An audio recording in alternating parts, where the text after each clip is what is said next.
And we are live. It is not UFC 232. It is Is that what you wanted to say? I wanted to say that it is UFC 232, brought to you by Budweiser, the only beer for Brought to you by P3. P3 snacks. Modelo. Toyo tires. Exactly. all the random sponsors. Some bad movie that is coming out sometime soon. There's always that too. We can't start off with me having a coughing fit just to open the podcast. All right, I'll stop the stream and then we'll start over. Again. No. I don't literally mean we can't start that. I mean, I was really just coaching myself into getting my shit together. Like, we can't do this. We have to lock it up. Let's start over. Anthony, I have something to share with you. All right. As a person who is now, as I once started their weightlifting journey, you have begun your weightlifting journey as well. You are under the wonderful, watchful eye of Matt Levy. Yes. He's teaching you the ways of the lift, yes. of the barbell, yes. of the GST, yeah, of the high intensity conditioning. You are learning the ways. And I was learning the ways too before I had to leave. Yes. And I left and I was coachless essentially. But I've been embraced in a very generous manner at the UFC Performance Institute. And I just want to take a second to just talk about that a little bit and then show you something fucking sick. Ooh. So even though I don't have a direct coach for weightlifting anymore, Bo Sandoval, who is Jess's coach, often will give his advice and his guidance. Even today, he was helping me doing some corrective and warm-up exercises for my lower back, which is having a little bit of trouble. Nothing catastrophic, nothing serious, just something that I have to manage from here on out. So, like, I'm getting tools for that from Bo and from the people in the physical therapy area, which we'll discuss too. But Bo does help me a great deal with my lifts. Yeah. And like when I'm trying something new, I'll video it and then I'll show it to Bo, like, hey, am I doing this right? And he'll be like, no, yes, da da da da. And I can go back and adjust. He's been super, super helpful. Mm-hmm. So one day he asked me if I had any lifting shoes. And I was like, no, like I have shoes that I lift in. Right. But I don't have weightlifting shoes. And he's like, well, what size are you? And I'm like, well, I'm a size 9. And he's like, well, let me just see if I have anything around. And a week passes, and I haven't thought about this. I haven't thought about it in any way. And when we come in to train with Bo, just yesterday, there's like a Reebok box sitting on the counter where we normally would just toss our iPhones and shit. Right. And I don't think that box must be for me. Like, I don't think that's connected to me. Yeah. In fact, my first thought is that for Jess or did someone just leave this here? Because we're here at the same time every weekday. So, like, it was a strong possibility that could be for Jessica. Right. And the box is then lifted up by Bo and placed in my chest. And I'm like, what are these? What's this? Yeah. It's like, what are these? And he's like, oh, these are your lifting shoes. And so I have to be completely honest. When I first took that box, the first thought I had was overwhelming gratitude. And the next thought I had was absolute terror. And do you know why I was terrified, Anthony? Because that means he'd be your lifting coach, or he'd be giving you more workouts? No. Oh. I welcome all that. The reason I was terrified is I was like, what if Bo gives me this wonderful gift from his heart? Like, oh, here's something that can help Darren. You know, here's something. Yeah. But every time I've worn a Reebok shoe, like the ones they give us in the fight kit, they hurt my feet so bad that I throw them away. Oh, Jesus. All right, so that's going through my mind, right? I'm like, oh man, what a fucking amazing gift. And then I'm like, what if these are like horrifically painful like my other Reebok experiences? And so I slide the shoes on and they fit and they're comfortable as fuck. Yeah. Like they're extraordinarily firm. Right. That's what the purpose of the shoe is. So like they're not squishy like a running shoe or a basketball shoe or a tennis shoe. right? They're very, very firm, so you get a lot of response from your foot. It's like essentially like you're pushing against cement, right? But like the upper of the shoe, which is where I usually have trouble, like through my like through like the center, the widest section of my foot, is where I usually have problem with the Reebok, and I just like I can't wear these. Like I've tried to go up a half a size, no, doesn't work. You know what I'm saying? Yeah, I get what you're saying. They don't make a wide. Those don't even exist. So I'm like, I can't wear Reebok. But these shoes were amazing. And now, Anthony, I must show them to you. All right. Now I must show you my glorious weightlifting shoe. Here it is. Oh, This is the weightlifting shoe that I was gifted nice. by the great and powerful Bo Sandoval. And then I came to find that this is also the top shoe on the market for Reebok. Oh. Like this is like their top level shoe. Oh. Which also made me think that maybe I can even rethink some of their other shoes. Yeah. That maybe the shoe in the fight kit is like a low level shoe, right? And so the design isn't like super high tech or like doesn't really think about comfort the same level. You know what I'm saying? Yeah, it's just like a shoe to wear. Because there's different levels of the weightlifting shoe too. Yeah. So it's like, but this is apparently the highest level shoe that they make. And I couldn't be more grateful. And it does fit comfortably. So I can actually wear it. I don't have to be ashamed and act like I was really happy for the gift and then never wear them and have him see that all the time. Like, or wear them and fucking suffer. I get to just wear them. Yeah, I mean, that's exciting. So thank you, Bo.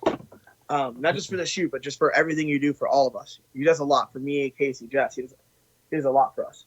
I believe that. Bo is the fucking man, and he's literally like a constant source of inspiration. Like I think of Bo as a wonderful like spirit. Like it's like it's like every coach in every environment kind of embodies a certain spirit. His spirit would be like rectitude. Like you want to do the right thing by Bo. Yeah. Because Bo just does the right thing. That's the energy you get. Like you just do it because it's the right thing. Like I'm gonna do what Bo fucking says. Right. Like I don't want to, but I'm gonna do it. Yeah. Because Bo's the man. Because I respect him so much. Now the second thing that I have to be grateful for about the PI right now is the generosity of Doc Terra. So recently we did a podcast and I talked about Big Daddy, right? Yeah, Big Daddy. The tape. But this afternoon I'm gonna get to see Doc Terra and she's gonna help me a bit. Like she's gonna put some pressure on me. Maybe she alluded that there might be some cupping. I don't know. Things I haven't tried before to treat my lower back. And she doesn't have to fucking do that. Flat out. She doesn't have to do that. But she sent me a DM when I thanked her for Big Daddy for the tape. She put KT tape on my back, just to be clear. Right. Big Daddy is KT tape. Big Daddy is wide, like extra wide KT tape. She put 2 strips of that on my back, and it really, really, really helps. It really helps. Like, I remember seeing that tape on people's backs by watching Pride back in the day. And that was the first time I ever saw KT tape. And I was like, why are there random designs on these people's backs?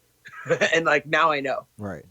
That shit worked. It does. And so not only did she not have to do that, like give me Big Daddy, when I thanked her publicly, she was like, yo, if you need some help, like I'd be happy to treat you.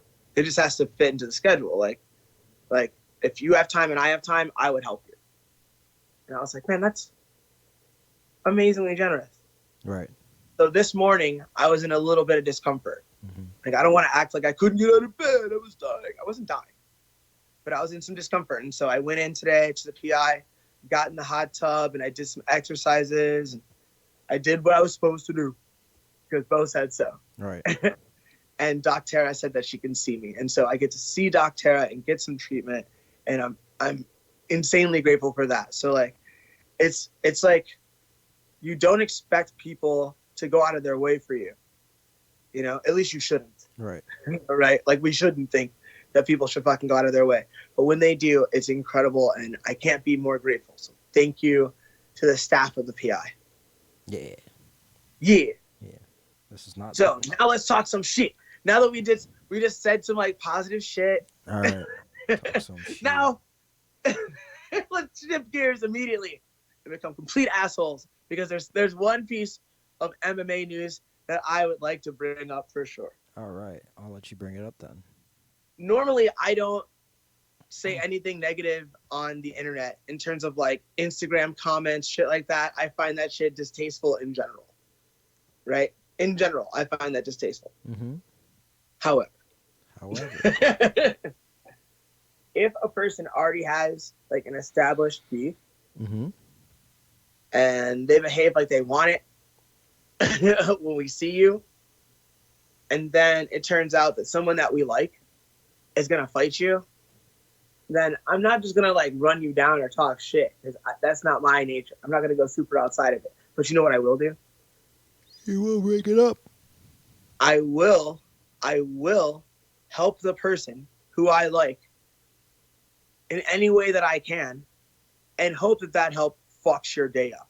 I hope that that friend needs something from me or decides that she wants something from me, even if it's a small amount of my time.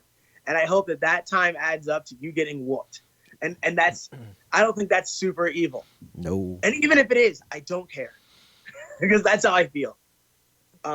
Sarah Cheesecake is fighting a dumpster, and I want to help. I want to help start a dumpster fire. Dumpster. That's all I'm saying. Dumpster. And that's all I'm saying. So normally I don't post on Instagram, but I did post that like, yo, you need anything, you let me know. Kill, kill, kill. And like never do I say anything. Even in, and I think that's mild, yeah. That's pretty mild, I'd say. Yeah, kill, kill, kill. I would say that's super mild. I did say kill, right? I didn't say defeat, but it's still that's like in the common parlance of our time. It is common to refer to murder and not truly mean that you wish someone to die. Yeah. Right? I mean, if you're talking about it really, kill is the lowest form of an insult. Like, it's a kill, then it's like defeat, then it's like murk, then it's like destroy, then it's like curse smash. Like, curse smash is the worst one, yeah. Yeah, man. I didn't say curse smash her. Yeah. Exactly. I didn't say like cut her face off Yeah. with a dull blade. Right. I didn't say that. That would be weird. That'd be rough.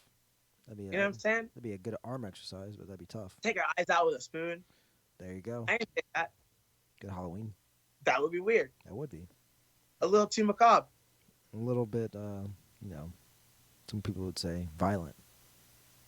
But yeah, I'm excited for that fight for her. That's a good opportunity for Sarah. That's a good opportunity for her. And I really hope that Sarah Cheesecake gets that victory. And I hope she does it in dramatic fashion. I think the more finishes she can put together, she could really build a case for herself and go on a run. Like, I don't think that I think that the fact that the UFC isn't really a record dependent organization, it's a really like a streaky organization. Yeah. So like if you go on a streak of like really good finishes, you can get cool opportunities like that. Like, and it's not that you're going to get them, Right. but they can come up, right? So like if she can keep building a case through strong finishes of people who are or perceived to be very, very tough, man, sky's the limit. So I'm really crossing my fingers for her. I think she's a really nice girl, and I have respect for her too. I like the way she trains, so I want Cheesecake to get that dub, and I'm down to help. Dub Down up. for crown. Dub up. Let's dub up. That's all I'm asking for. Dub Quick up. dub. Yeah. Well, that is some UFC news, and then it's good news. Paige Van Zant, the lovely Paige Van Zant, doggy lover extraordinaire, has She loves dogs. Oh. How do you know this about her? I can just see it in her the way she hugs her own dogs. Let's see. She keeps fracturing her arm again. This is an arm that's already been fractured. This is- yeah. Was this the one? Wasn't she blocking a kick Yeah, or something like that? yeah. What fight did that happen in? That happened in. Let's see. Let's look up Paige Van Zant. She was framing, right? She made a frame to block the kick, Yeah, and it broke her forearm, right? yeah. Well, I imagine probably is the last fight she's ever had, because we haven't seen her for a while. Let's see. And so this arm continues to get re-injured. Yeah, she. Is that the case? She's blowing through her screws. Okay. I think it was Rose Clark actually. Okay. Now, did they say how the re-injury occurred? Let's look. I only look at titles and first couple words. Stan. I mean, if you have screws holding our arm together, if that's where we are, if screws are holding things together, and then those screws fall apart, I don't know how many times it's okay to put Humpty Dumpty back together again. You know what I'm saying? Yeah. I don't know how many times that's an acceptable action. Um, I hear she's written a book. I know she's done some television. So it seems that there's other ways that Miss Van Zant could earn. And you only get two fucking arms. You only get one of each. And if one's got screws in it and those screws are disagreeing with the way that you're trying to live your life, you might need to live your life a different way. And that doesn't mean that like she has to walk away. Like she's gonna see a doctor, right? But like it's hard to walk away from having fun and doing things you love. And if your arm is failing you, then maybe it's time to earn money a different way. And you can train like a hobbyist and stay fit. Yeah. And keep your arm fucking safe. You're literally like that's a really important part of you. It's like oh like my knee, like you can kind of get a brand new knee, like at least like no one's gonna know. You know what I'm saying? Like Right. what Nobody's gonna know. the way that you use your arms, the way that you use your Excuse me. hands in Apologies. conversation, even to hold things, to hold your fucking dogs, Yes. like real normal shit. Like you don't wanna fuck with that too much if you don't have to. Just my opinion. I agree. So I would hope that either they can do something that makes her feel safe in competing and training for that competition, Mm-hmm. or that they do a reasonable thing and say, look, man, if this isn't able to come back to a point where it is stronger than it was after the first time we put screws in it, then there's no safe way for you to continue this current course of your career. It doesn't mean that life is fucking over. It just means it's going to change course. I agree. Jesus Christ, I'm so tired. I don't know why. Oh, actually, I do know why. It happens, man. It happens. I haven't slept. Shortly before the podcast, I was feeling very run down, but I think I'm just gonna power through, and then after I get my treatment, I'll go teach class, and then I will go to sleep early tonight. Put on a horror movie, kick back, There you go. watch the inside of my eyelids while I listen to people get stabbed to death. Ooh, that's exciting. Oh, I forgot there is news. So that I don't know if you heard the report that people were saying that Robert Whitaker had to give his bone marrow to his daughter. That is incorrect. That is false. Just made up. That's just made up. Yeah, they reported it incorrectly. Simply made up. Yeah, Rob. Well, at least that's claiming what Robert Whitaker says. He's like, that is not true. As you can see, here my daughter's eating McDonald's. That is not the case. So. Well, whatever's happening for that guy, I hope that everything works out for him and his family. And that's the thing about like when you're in the limelight, there's gonna be speculation, right? Right. People that don't know what the fuck they're talking about are gonna like call a news source and be like, I know this. And then without any other thing to go with, and with fear of not being first, the news sources will release it, knowing that they could just be like, you know what, we were wrong. They can just retract it later. But what they can't do is be first again. You know what I'm saying? Yeah. Once somebody puts something out, if it's correct and they're first, then it's like, oh, this was my piece of news. I got the scoop. So they'd rather be wrong than late. Yeah. No, that's fair. It's the nature of media, right? It's the nature of it. It's gross in a way. That's its grossest thing to me. You know? Yeah, that's how it is. I'd much rather value being first and care less about like facts. Veracity, Yeah. you know, like who cares? Yeah. We can work around that. We got to be first. We must be the primary source of all information. Of course. That's how it works, man. Okay. Let's see. Oh, and then there was a video which was very interesting and informative.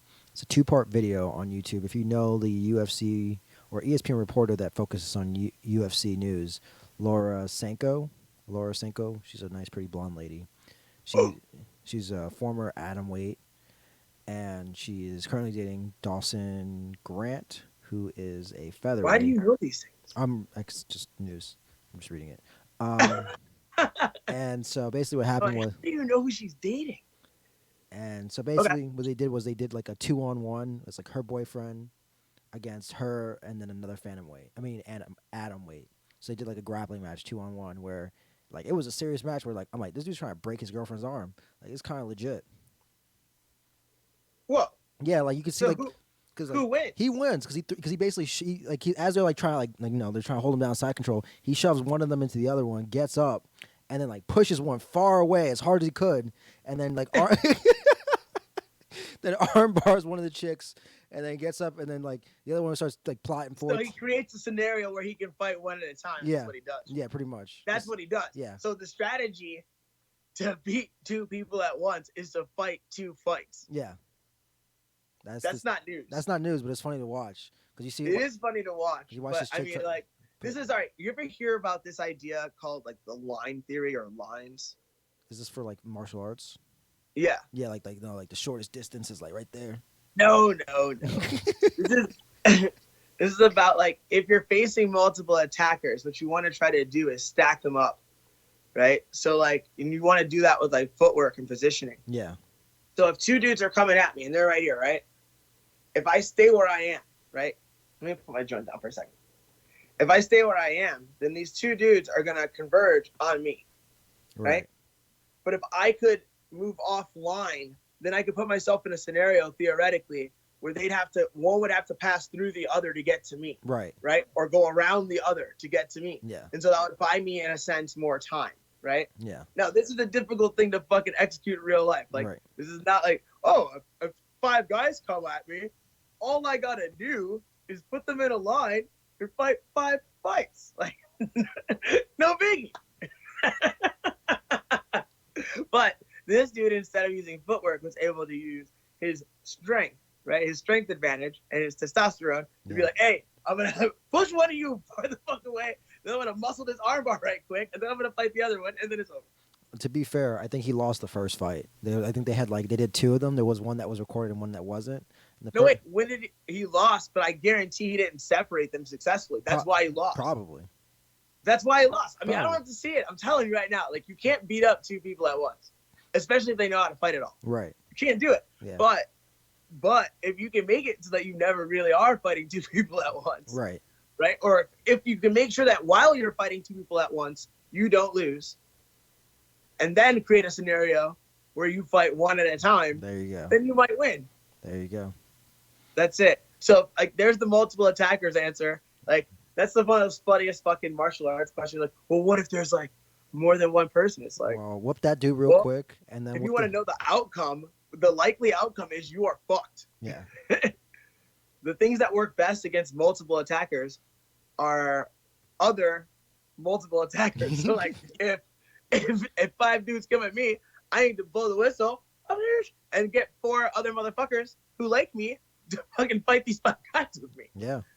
Hopefully more than 4, Yeah. to be quite frank. Yeah. If we just want to win.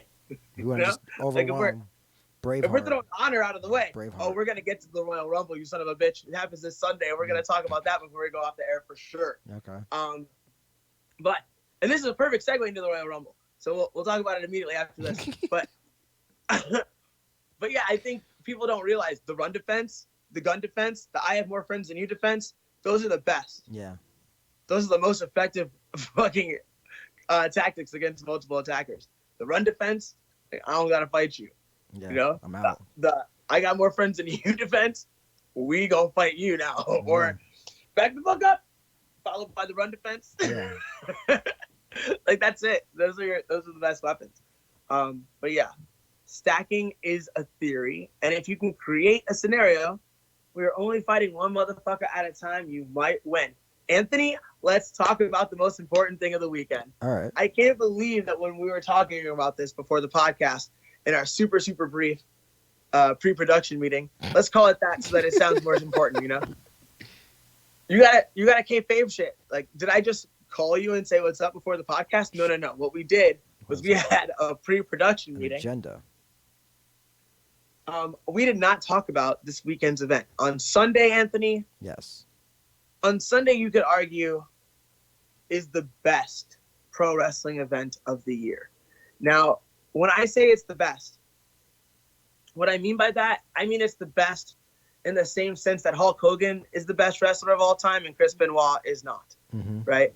Like, it's the one that I think can draw the most eyes and money. And the reason is, I think it's the easiest to understand. It's the fucking Royal Rumble. The Royal Rumble. 30 men in a ring, one man wins, and the way you lose is that you are thrown over the top rope, and both of your feet, both of your feet hit the floor. That's a simple thing to understand, isn't it? Yeah.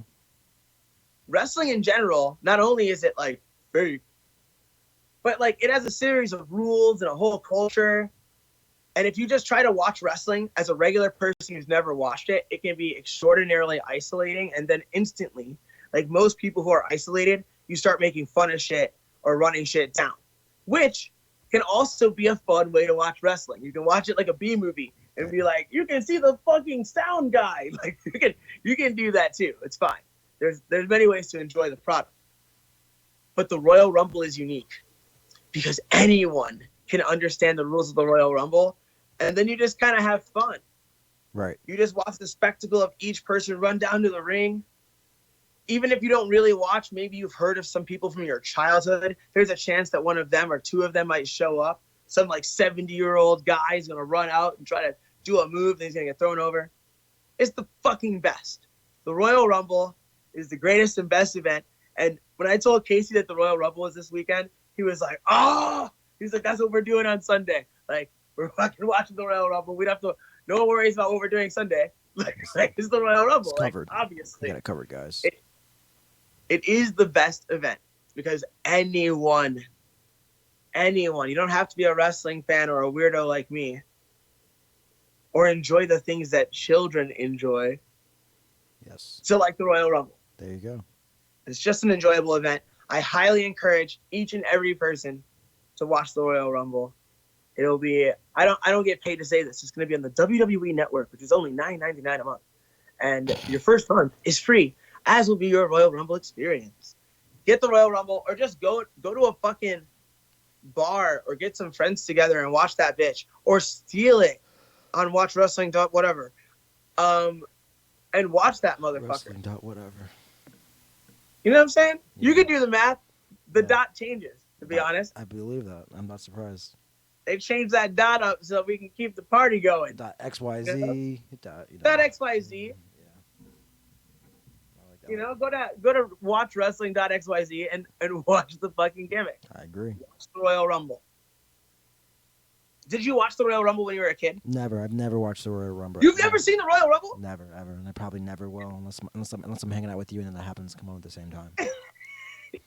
You're like the only possible way I would end up watching the Royal Rumble is because of you. Yeah. Like the wrestling knowledge that I have is because of you, and it works out tremendously. But there's a Does lot. it? There's a lot of diminishing returns because I can use the language on people like, hey, I just cross side bodied you. They're like, what does that mean? Well, think about it. Oh shit! Like, I also have some Cleveland pro wrestling news, but I'm not Ooh. gonna release it yet because it's not public. I know who But- to talk to though. I know you do know who to talk to, but let's say this. When they Mm-hmm. who can remain Nameless. anonymous because they will know who they are. When they ask, is Darren coming back to Cleveland? Yes. Don't be concerned about whether I'm coming back to Cleveland to earn on a jiu-jitsu mat. Oh man, you just put me in trouble. Put me Do in not be concerned with whether I come back to Cleveland to earn by owning a jiu-jitsu school once again, which I don't anymore. Do not be concerned with that. Because if I come to Cleveland, it's going to be to hit them ropes, Daddy. It's going to be in a pro wrestling capacity. And I'll come in quick. And I'll come out even fucking faster. And I will come back to my new home in the desert. Yeah. Because that's where I live. That's where I live. So if you're curious about where I live and what my new situations are, now you know. Yeah. There Now go. you know. Anthony, do you have any weird news? I do, but I lost it. Give me 1 second. I do, but now it's gone. Why is my computer acting up? It's okay. You know what? We'll just do it. We'll do it old Look, school. Do it off my things memory. act up. Do it off my memory. All right. Black guy who just recently went, got a check for a racial dispute from his job. Goes to a bank to cash said check. Gets racially profiled and cannot cash said check at the bank. Okay, I heard about this story, and this story is actually legit. This is a legit story. Yeah, it's in Detroit. All right, that's hilarious and unfortunate. Yeah. Now, let's do some victim blaming because that's fun to do, and no one else is gonna do that. Everyone else that looks like me is gonna be like, "This is a fucking outrage." Can I ask a question? Sure. What's this nigga look like? Actually, in the picture that they showed, he What does this boy look like? he came in with like a jacket, not a jacket, like a collared shirt, a tie. Like he actually, Well, he looked like he was kind of professional looking in the picture. but I mean, I don't mean what is he wearing, Anthony? I mean, he's a dark skinned black man who wears glasses. So for all we know, he could be your dad. For all we know, honestly, Oh, sir, like he looks like he sir. could. Like I'm gonna do this old school. Show you guys a respectable picture. Let's see. Okay, he looks like a normal person. That's a person. Yeah, as a person, he looks. All right, so here's what I'm really asking, because like this is not a popular thing to say, and people are gonna feel like maybe I'm evil, maybe, and I don't care. I don't really care. All Darrens feel the same way. Yeah. Look, some people, you can look at the structure of their face and you can just see like it's just been poverty, like it's just been the projects, it's just been rural Appalachia. Like there's just shapes Right. and like the way they form their words, the way their lips move, the way their heads are. Like, look, Right. if you're honest with yourselves, you know what the fuck I'm talking about. Mm. And I'm not saying this man is like some Adonis looking person, but he looks like a fucking person. Yeah. This is a dude who's a person. And if he's had an experience where something shitty happened to him and then he actually got to get paid for it, Yeah.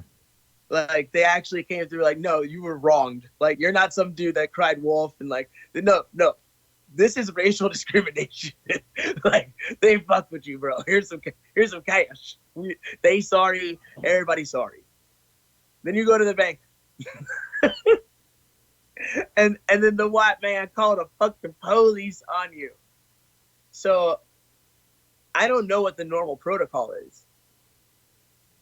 But like, can't they just process the check? And if the check is not valid, then it just won't go through, and that's the end of it essentially. That's what happens, and then so basically, I think that's what happened with one. But there, he's like, hey, can you like? I can't remember what the original document was saying, but it was like, he's like, hey, can you like go into further detail about how you got this money? And he's like, no, I really can't because it's part of the lawsuit. Like, I'm not allowed to disclose any more details other than that I won a discrimination lawsuit. And, Yeah. And like he had his lawyer call the bank saying like, hey, I can fax over these documents to prove that this is where he got the money from, but I cannot disclose any more information other than that. And like, so then after that whole incident happened, the next day he just goes to Chase and just like opens up a brand new account, cashes those 3 checks, no problem, no hassle, nobody knows anything, and they just went through. I mean, well, good on Chase. Yeah. Yeah. Now, who is the bank that fucks with them? Let's see. TCF Bank, which I've never really heard of. It's a Michigan. I think it's called Michigan Bank. And you never will again. Yeah. And you never will again. Yeah. But Chase out here doing the right thing. So shout out to Chase. Yeah, that is weird news. Like, just imagine feeling like you're in the Twilight Zone if you're that guy. You know what I'm saying? Like, you were just discriminated against. Then you go to the bank to cash your discrimination check, and you get fucking discriminated against. Like, see, that's why people shoot up the club. You know what I'm saying? Like, Yeah. not like in a sexual sense. Like, that's why motherfuckers go crazy. Like, that's why. It's like, wait, what? Like, I can't. At least he went to another bank and just got his shit taken care of, and didn't like.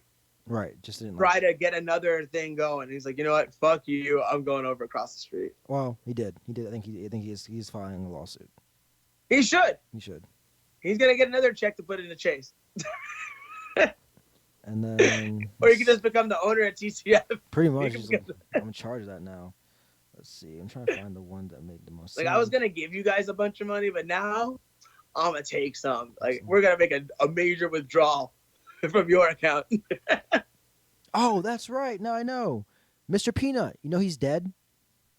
What do you mean? Mr. Peanut is dead, and this funeral will air during the Super Bowl. So apparently, there's a pre-Super Bowl ad going on right now where Mr. Peanut died in a deadly car crash with a Peanut mobile, and looks like two black men.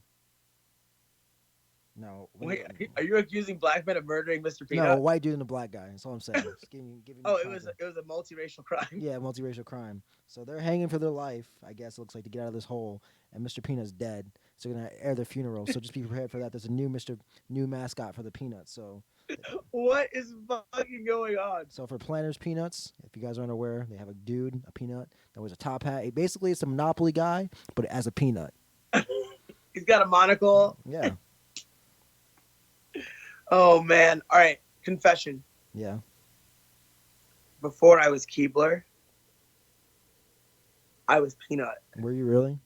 Yes, Why? and that because someone said I looked like Peanut from a movie called House Party, and then so like they were older than me, and so everybody else started calling me Peanut too. Mm-hmm. And then just like Keebler, I was like, fuck it, I'll just take it. I'm Peanut. And so like eventually I saw the little Planters Peanut guy. This is a legit story. Right. And so I would cut it out and I would put it on stuff. Say that again. I would cut out that little peanut guy, Oh God. right? Like the little like pictures of him, and I would put it on like my notebook or like my wrestling gear, shit like that. And so it's funny that like you bring up the death of the Planters Peanut guy. Yeah. And that was like my very first nickname. And my next nickname is another strange snack. Anthony, Are you trying to say that you're cute? I think I might be a snack. I think I was recognized as a snack when I was 10. Yeah. And then I was re-recognized as a snack when I was 23. All right. And both times I managed to forget. And now that I'm 38, it seems. So what's the second one? What do you? The second one is Oh, I Keebler. thought there was something in between. I thought there was like three of them. There was like a trilogy. No, there's two. Oh, okay. I thought there was a trilogy. I was hoping there was a Those are trilogy. the 2 times that I became a snack. Oh, okay. Well, so if it's not three, it's Third not time. funny. The third time is the one that's a little bit different. What's that? Maybe more, I don't know. They call me Chocolate Drop. I was editing some stuff, Call me Mr. Chocolate Drop. That's what they called me. protecting the innocent through those edits. Good for you. Yeah, dude, the innocent must be protected. All right. Last piece of weird news, and then I'll let you go. A dog. Puppy manages to save himself from alleged dog napper after alerting pet store employees to his plight. So, how did this occur? They tried to steal him from the pet store? No, he was already stolen. So it's just I'm trying to figure out as I read the story to you. So And he just gave them the look like, I'm not with this motherfucker. Like, I'll read it to you.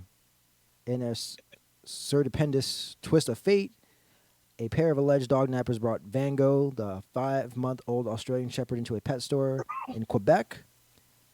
This guy is an employee. Eve is an employee and a dog trainer who was working at Autrement des Animaux, which is, the Animal Royale. When the couple brought Van Gogh into the shop, as he chatted with the couple, he became more and more suspicious of the dog origins when they failed to tell him how old the dog was, what kind of food he ate, and how much they had paid for him. Dog was barking, the dog was poking, and he really wanted my attention. They were evading the questions, and I was giving the dog cookies, but the dog was still barking.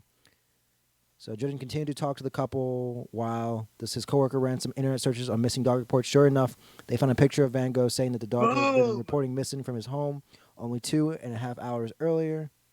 oh, yeah, you're red-handed. Yeah, You didn't have time to brainwash the dog. yeah, That's what it is. Yeah. Like, you have to, like, re-imprint yourself on the dog. right. And like, in 2 hours, he's still like, you're not my mom. You're not my dad. What the fuck is going on? What the fuck is going on? Who are you? Ruff, ruff, ruff. You know? Those motherfuckers. Well, quick thinking at these cashiers. Yeah. They were like, that's weird. Should Oh, know you don't know anything about these dogs? Nothing. Let me look you up, cuz. Yeah. Let me look this little guy up. And like, first of all, these dudes are obviously drug addicts. And here's why I'm saying this. These are heroin addicted wats. Heroin And, addict- and here's why I say But this is Canada. Yeah, sure. They have drugs in Canada, and everyone in Canada is white, basically. So I Yeah. know I'm right. So, so here you go. Here's what I'm saying. These motherfuckers didn't leave the dog in the car. No. If you steal something, don't like bring it with you into other stores. Especially, Like that's a bad idea. yeah. It's just a bad idea. Like you should have left that outside the store, and then you could have told a story like, "Oh, it's like my friend's dog. I don't know much about dogs," Yeah. and they would have been like happy to help you. You would have been on your way. Yeah. But you brought the dog in, and you fucked up the vibe, and they were like, "Wait, there's a disturbance in the matrix. No. This ain't who you say you are. This puppy does not like you, and you don't know anything about puppies. Go fuck yourselves." Mm-hmm. And if you steal a pet, I feel like you get to enter that seventh circle of hell. By the way, like pet stealing, like what the fuck? Maybe. Like- maybe. It's Dude. pet stealing's Nah, dude. pet stealing's Think about tricky. Tricky. I It's can tricky. get another object. I can't just get another pet. Maybe Like even though I can get another pet, it's not the same fucking thing. right. And so now you traumatized me on an emotional level that literally can't be repaired by anyone but me. Maybe. Or Right? Maybe. Like no, you fucked me up, dog. Like, Maybe. you- Maybe. Or maybe fucked me you're. up. Maybe even you're. if I'm a sociopath, you fucked me up. to some No. degree. No. Now, No. You're also fucking up this dog's feelings, right? Maybe. And you have to even fuck them up even more to re-imprint yourself on the dog. So it's I disagree. I'm like, what if that guy? It's What if that crazy. guy names his dog Levy and he lives in New Orleans and he kicks the dog every time the levee breaks? How about that? How about then? What is he gonna do then? that's a rescue. It's a rescue. There you go. It's not stealing. It's a rescue. Look, if puppy's life is upgraded, it's a rescue. It's not stealing. If you fucking steal a dog and the dog's like, "Let me the fuck go," what you're doing is now stealing a dog. Maybe you don't know. Dog may not know. Rescue dogs don't bark like that. That's what the fucking cashiers knew. You son of a bitch. You heartless bastard. I'm just saying. It's a theft is theft, but there's gray areas to stealing stuff. Nah, you can't steal a puppy. You can't go out here stealing Aussie shepherds like it's all fucking good. Like you fucking heroin addicted whites are going to jail forever for what you've done to that puppy, and you should. Maybe. Anthony, Yes. I'm gonna finish watching a different podcast and finish ours. There you go. I was watching Josh Thompson is on Rogan. They buried Stephen A. Smith. It was Oh. quite funny. It was pretty. It was great. It was really funny watching him. Oh, you were watching that too? Yeah, I was gonna bring that up. Like, do you want to see the boxing? I'm sure you already saw it as I was calling you. Oh, honestly, I mean, I shared it on Instagram with a little comment, and but I also I buried him, but I also buried Dana a little bit because I think Dana was real psyched on that Jeopardy question. Did you see that? Yeah. Like, what's the shape of this? The octagon, and I was like, all right, that's neat. That's really dope. Yeah. But like, let's not go thinking that because we're a fucking Jeopardy question, that now the UFC is mainstream.